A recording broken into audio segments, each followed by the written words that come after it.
Hi, Governor. This is Alex Michelson from Fox 11 Los Angeles, and my question is for you.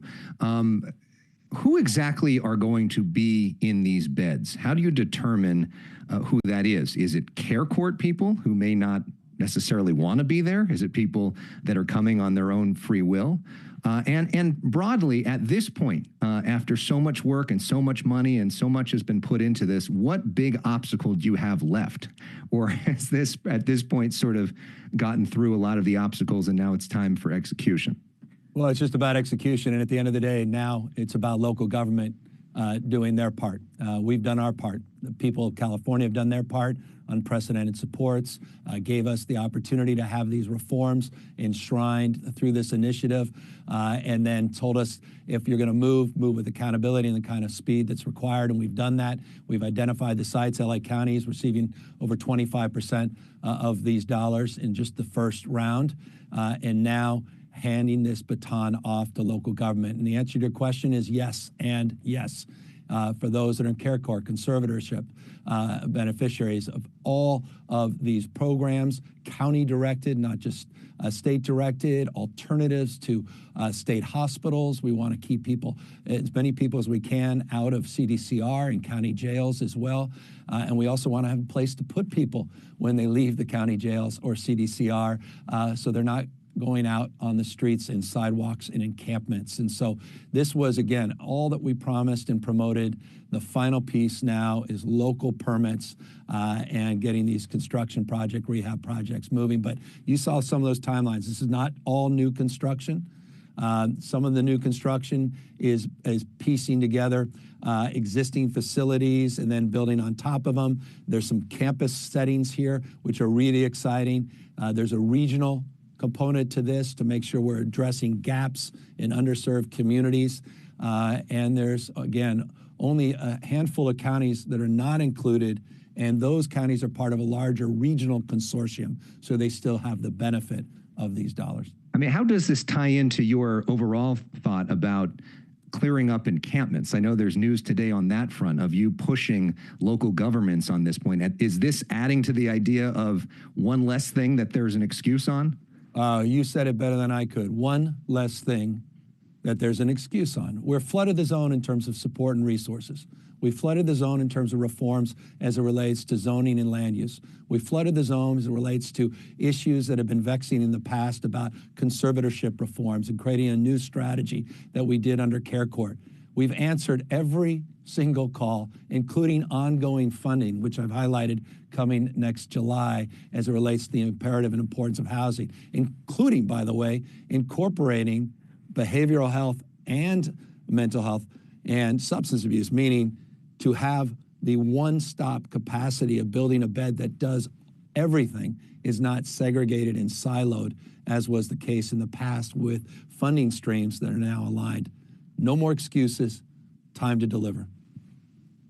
Our next question goes to Ashley Zavala. Ashley, please unmute yourself. Hi, Governor. Ashley Zavala with KCRA. And that actually tees me up to this question. And I want to just take a big step back. I understand we're talking about Prop 1 funds and what voters have approved. But I mean, for years now, there have been questions overall about the effectiveness of this system that's been in place, where the state is sending cities and counties money to address a problem, and especially when it comes to homelessness. You yourself have said, as mayor of San Francisco, you got not a dime from the state. And I'm wondering, like, at what point would your administration just no longer do this? And I'm not just talking about specific jurisdictions. I mean, everyone. Is that a conversation that your administration is having, or is that off the table? Well, let me first start by complimenting those jurisdictions that are doing an outstanding job. And I should note, you saw that overall homelessness across the country went up 18.13% this year. You know, before I got here, we had a 5-year run where we saw a 50% increase in the homeless population. We finally tempered that, and that's the effort of local elected officials in partnership with community-based organizations and leaders of all stripes that are making progress. But it's not even, and there's parts of the state that frankly aren't even participating. There's a classic example of a community that refused to put $1 in to receive hundreds of thousands of dollars of state funding for a shelter. they've simply turned their back in terms of accountability and responsibility. Those dollars should come back. Specifically, in this case, they don't deserve those dollars.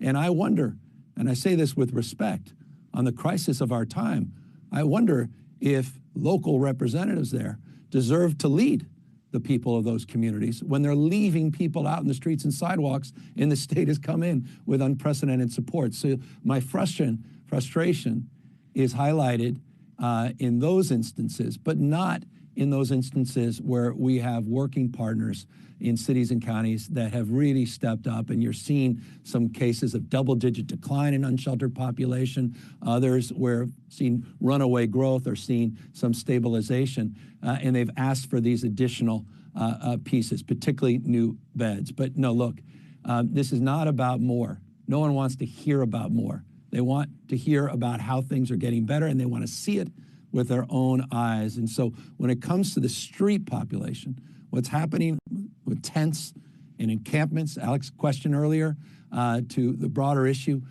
around the quality of life in these cities, I'm not interested anymore, period, full stop, of funding failure. I want to see real results. And you'll see in my budget on Wednesday that we're going to hold the line. We'll work with the legislature as we did last year. As it relates to any additional money, we have to see a new criteria of consideration, particularly on the issue of encampments. That's what that EO, or at least the announcement building on my executive order that we just put out on encampments represents. It is time to just disabuse ourselves that you can continue with the same talking points of 5, 10, 15 years ago. The state has changed, and so too now must the cities and counties. It is time to take back the streets. It's time to take back the sidewalks. It's time to take these encampments and provide alternatives. And the state is giving you more resources than ever. And it's time, I think, to just end the excuses and call the question. It's about accountability. For those cities and counties that aren't cleaning up homeless encampments at sort of your direction, the rules that you rolled out today, I mean, will there be consequences? Is that what we could see in your budget? Well, there needs to be, and we need to work with the legislature on any additional funding. And I think what you're seeing now with the homeless accountability unit, that's now part of the housing accountability unit, is the first enforcement mechanism the state has ever had more broadly. And I'll remind not you, because you understand it intimately, but others that may not. A number of years ago, California created a housing accountability enforcement unit. We started suing cities, and we started working with cities, not just sticks, but also carrots, in partnership. And we've unlocked thousands and thousands of units, and we've gotten a lot of cities and counties into compliance with what we refer to as the housing element. And the whole goal here is to do the same with homelessness. And I want to thank the legislature for just allowing us to set that up. And so that set the tone to your question of now how we approach things. But again, I'm just not interested as a taxpayer first, as a guy with 4 kids that wants to walk the streets, that wants to be in parks and playgrounds, someone who wants to see our communities revitalized and small businesses supported, to see the quality of life return in this state. I'm just not interested in this state continuing to fund programs that aren't fundamentally addressing that issue. If nothing else, let's get that issue addressed. And I'm proud, look, Caltrans is not perfect, the state's not perfect, there's humility here, but we've numerically stress tested this, over 16,000 encampments we've cleaned up at the state level. That's unprecedented in the state's history. We'll do more. We have to do more. We have a model ordinance that the state is using, and that's what now I want to see happen in other municipalities across California. Some have model ordinances that are unbelievably effective, and they actually enforce them. They've adopted them. Some, frankly, a little too extreme. You saw that even Fremont came back on a component part where they recognized they may have gone too far, and others are just nowhere damn to be found. Tulare County being a classic example in the case I gave you a moment ago. Governor, the next question in the queue is from Aton Wallace. Aton, please unmute yourself. Thanks, Izzy. Mr. Governor, thanks for taking the time. And actually, you answered some of my questions here already. You spoke pretty strongly about places you say have not lived up to your expectations. Are you and you just mentioned Tulare County, so I was going to ask, are you prepared to name names? Number one. And number two, and I'm sorry to get a little bit off topic. Hopefully it's still on topic a little bit. You did mention the May Revise presentation upcoming this Wednesday. You've been actually very communicative at the Cal Fire presser a few weeks ago, and even before that at the lawsuit against Trump presser on the tariffs about the May Revise. You are concerned. Anything now, though, now that we're just a few days out, any kind of preview you can give us? Thank you so much. No, I mean, look, we'll go through the details, and you'll have at me for a good hour plus. I'm sure there's a lot to share, a lot to communicate. But you know, a little bit of previews. I'll start with some slides that level set on where this state has been. Not slides today related to this announcement, but on Wednesday related to the budget in terms of where we were going on the revenue side, and then the impacts of Liberation Day to this state quite directly. And you'll be able to see for yourself the impacts of those decisions. Of course, today we woke up to the news, or yesterday, that the tariffs went from 145 to 80, because that sounds about right, to, well, now 30, but there's a 90-day pause. And the markets are reacting, and maybe they overreact to going down, maybe they overreact going up. That sense of vulnerability because of uncertainty for small businesses out there is real. The uncertainty, obviously, around making long-term, let alone medium-term investments, has only been amplified by this tariff recklessness. And you're seeing the impacts in the ports of Long Beach and Oakland, not just LA and Long Beach. So we'll highlight a lot of that as a preview and give you a sense of what that means in terms of our budget outlook for the budget year, what it's meant in the current fiscal year, and then in the multi-year. Yeah, the next question we have in the queue is from Ethan Varian at the Mercury News. Ethan, please unmute yourself. Hi, Governor. Thanks for taking our questions. I spoke with San Jose Mayor Matt Mahan this morning. He's made some national headlines himself for homelessness proposals. There's some polling showing his proposal to compel people into shelter may be popular with voters. He said he appreciated your proposal here with the model ordinance. And he said your model ordinance in a lot of ways follows San Jose's approach really closely and does a lot of what San Jose is already doing. I know other cities have adopted encampment ordinances after grants passed, but did you take any inspiration from what Mahan and San Jose are doing? Well, we took inspiration from the collective work of people that wrote that amicus brief. As you know, we led with that amicus brief. California joined on the grants pass, and we put out an executive order. And if you go back to my executive order from last year, you'll see that framework that we advanced today. So look, I take inspiration from wherever we can find it.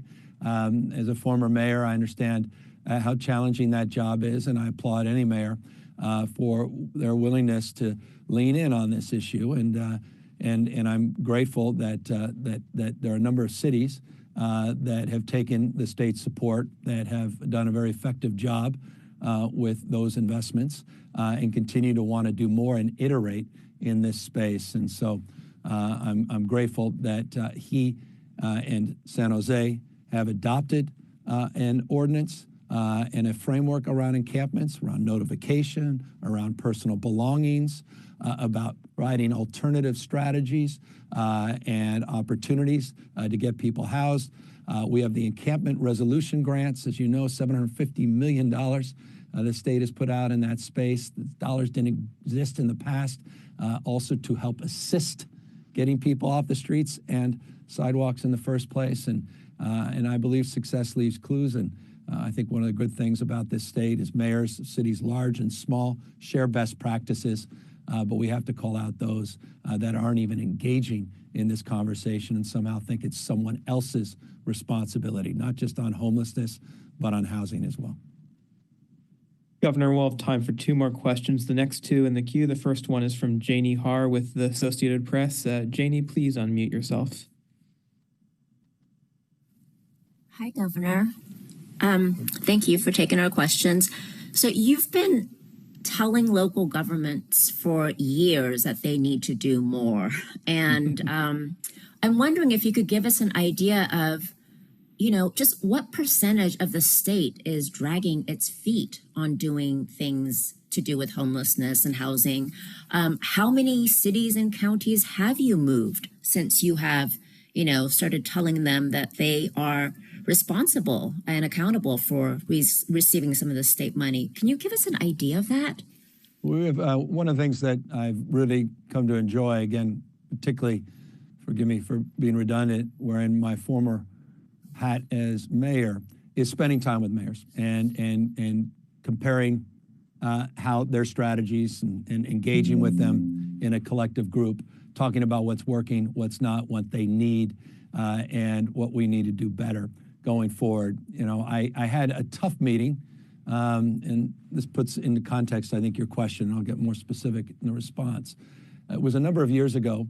I rejected, and by the way, for the first time, we require strategies for the dollars the state provides with discretion. We require a plan in response, or in return rather, to those dollars being distributed.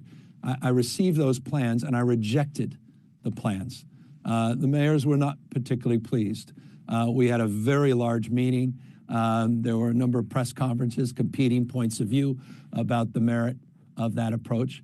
They came back with more ambition. We were very specific to your question in working with specific cities, counties, and what we refer to as COCs around areas where there was weakness and what we wanted to see in terms of improvements.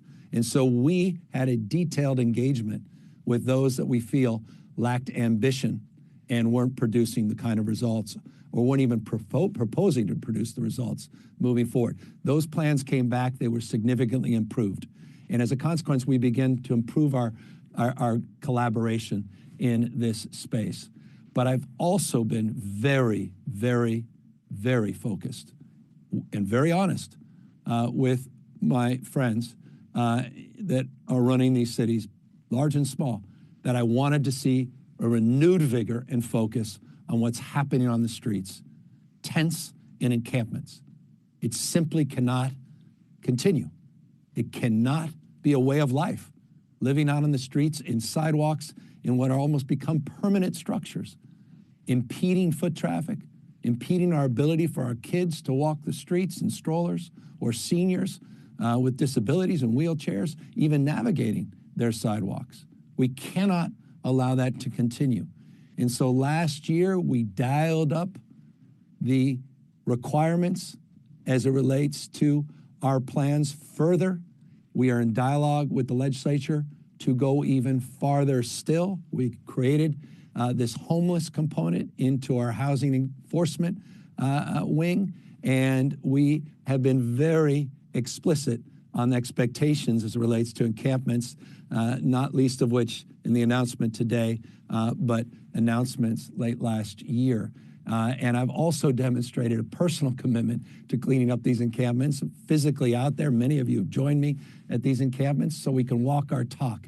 I'm not just trying to preach and sell down this vision. I'm trying to support that vision and be accountable to it as well. So look, I just think you deserve, it's my humble opinion, more and better results.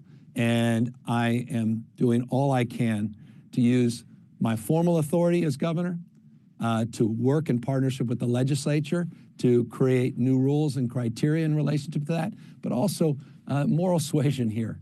The humanity, it is not human to step over people in the sidewalks and streets. It's not human to allow people to live 3, 4, 5 years in encampments. It's not human to allow the status quo to continue. And so, again, moral and formal authority we're trying to exercise here. The final question we'll have time for today is from Lindsay Holden with Politico. Lindsay, please unmute yourself. Hi, Governor. I just wanted to ask, in terms of the model ordinance your office released today, it's kind of a two-part question. Why release that if there's not going to be any teeth in it to require governments to use it? And then also, are you setting up to use that as to attach that to HAP funding as a condition when you're negotiating with the legislature over that money? Is that why you're releasing it? Yeah, go ahead. I'm just not interested in the status quo. We want to see this model ordinance across the state of California. We want to see how quickly communities that have not adopted a local ordinance adopt it. We want to right size some of the other ordinances that may be outliers and make sure that we're all sort of organizing with some basic expectations. We want people to customize their strategies, but we want, yes, sort of implicate, I'm walking down the path of that second part of your question. We're also previewing expectations moving forward in terms of what we've been saying privately to the cities and counties and our mayors, and to what now we're socializing much more publicly with much more, I think, with higher level of expectation. And I'll close on this because we'll have a chance to talk a little bit more broadly about all of these component parts on Wednesday when the budget's released. There's just simply never been more support in more categories to actually produce the results that the taxpayers deserve. And so it's an expression of a deeper sense of clarity and I hope understanding that I'm trying to communicate between local government that ultimately is responsible for delivering these results and the state. That the state has done unprecedented work to have your back, and now it's time to produce unprecedented results. We've made progress. 0.45% unsheltered is basically flat, substantially better than we've seen in some time, but that is not good enough. We want to see real reduction in unsheltered homelessness in the state. This is a framework in the application of how to do it in a way that we think is responsible, that is in the spirit of what we were trying to achieve by addressing the barrier that was Boise Grants Pass and why we did the amicus brief, with all the supports that have come through these unprecedented investments in encampment resolution grants, that's above and beyond HAP, and now behavioral health, where we're flooding the zone with these large-scale regional projects, to the conservatorship reforms, again, care court, and all of the other unprecedented effort to have the backs of local government and leaders to address the issue that defines more anger and frustration with Californians than any other, and that's what the hell is going on our streets and sidewalks.